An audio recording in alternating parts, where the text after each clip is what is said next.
My government is committed to provide 200 units of free electricity to deserving households. Jammu و کشمیر میں نئی سرکار بننے کے بعد پہلا اسمبلی سیشن سری نگر میں منعقد ہوا۔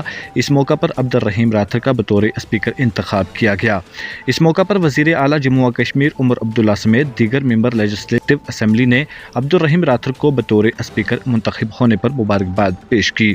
دوران assembly lieutenant governor UT Jammu و کشمیر نے خطاب کرتے ہوئے کہا کہ ان کی حکومت مستحق خاندانوں کو 200 یونٹس بجلی مفت فراہم کرنے کی پرعزم ہے اور اس مقصد کے لیے طریقہ کار طے کیا جا رہا ہے۔ انہوں نے مزید کہا کہ جموں و کشمیر کو وافر آبی وسائل کی نعمت حاصل ہے جنہیں ابھی تک مکمل طور پر استعمال نہیں کیا گیا ہے۔ ان کا کہنا تھا کہ حکومت ان وسائل کو مکمل طور پر بروئے کار لانے کے لیے سنجیدہ ہے تاکہ ان کے معاشی فوائد عوام کی زندگیوں میں بہتری اور جموں و کشمیر کی مالی حیثیت کو مستحکم کر سکیں۔ لیفٹیننٹ گورنر نے مزید کہا کہ توانائی کے شعبے میں ترقی کے لیے حکومت ہند سے بھرپور تعاون حاصل کیا جائے گا۔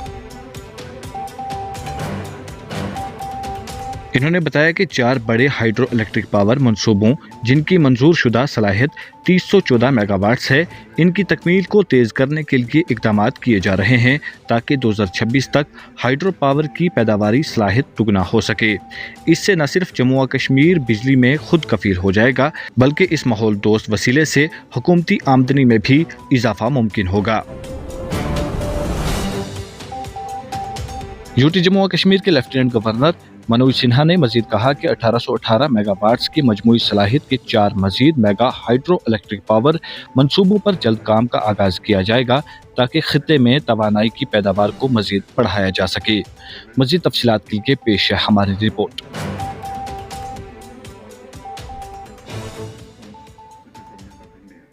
My government is committed to provide 200 units of free electricity to deserving households, for which modalities are being worked out.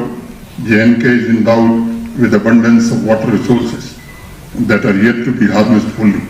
My government is committed to harnessing their full potential so that their economic dividend enhances people's lives and J&K financial position. My government will seek the support of the Government of India for a significant leap forward in our energy sector. Completion of 4 mega hydroelectric power projects with sanctioned capacity of 3014 megawatts will be expedited for doubling the hydropower generation capacity by 2026 to not only make J&K self-sufficient in power but also to enable us to generate revenue from these vital green resources.